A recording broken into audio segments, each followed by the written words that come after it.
дар додгоҳи шаҳри душанбе аввалин рӯзи муҳокимаи гумонбарон дар ҳамла ба кормандони комиссарияти ҳарбии ноҳияи Сино рӯзи 17 феврал шурӯъ шуд. дар курсии айбдорӣ ба ҷуз аз муттаҳами аслӣ Умедҷони Амрохон боз 5 нафари дигар Наврӯзҷон Мирзоев, Одилҷон Мирзоев, Ҷумъахони Давлатшоҳ, Шоҳинҷон Сафаров ва Шарифҷон Раҳматов нишастанд. дар рафти мурофиаи додгоҳӣ ки хабарнигорон бидуни дастгоҳи сабт иҷоза доштанд, додраси парванда Тоҳир Мусобекзода ҷонибҳоро бо парвандаи сеҷилда ва шоҳидон шиносоӣ карда ба пурсиши шоҳидон оғоз кард. идомаи мурофиа ба рӯзҳои баъдӣ гузошта шуд. муттаҳами аслӣ Умедҷони Амрохон сокини шаҳри Кӯлоб бо қисми 2 моддаи 104 кодекси ҷиноӣ, яъне куштани 2 шахс ва бештар аз он ва моддаи 32 қисми 3 куштани шахс ё наздикони ӯ вобаста ба фаъолияти хидматӣ гунаҳгор дониста мешавад. пайвандони Умедҷони Амрохон умедвор ҳастанд ки парванда одилона баррасӣ мешавад. умед дорам ки як адолатпешагӣ мешавад.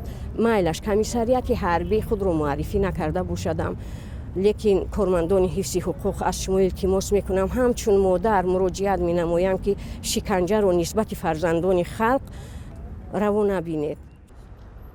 наздикони ҳалокшудаҳо аз додрас ҳарчи сангинтар ҳукм кардани гунаҳгоронро тақозо мекунанд. пайвандони кушташудаҳо мегӯянд, то ҳанӯз касе аз наздикони гунаҳгорҳо ба аёдати онҳо наомада ва ҳатто изҳори тасаллият накардаанд.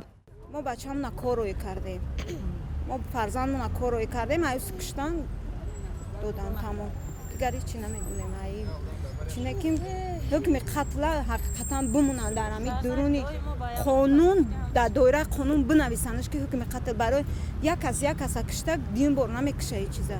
як дизда 10 бор дар телевизор нишон додан, дута бачаи моро куштан, як бор шамол бори нишонаш додан. барои чӣ бисёр нишона додан ки мо бибинем.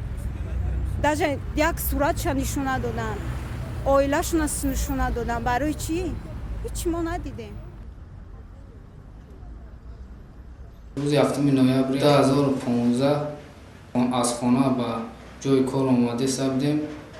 шахсони номаълум омада салом карданд. 4 нафар буданд, ҳар чоршаба кӯча заданд.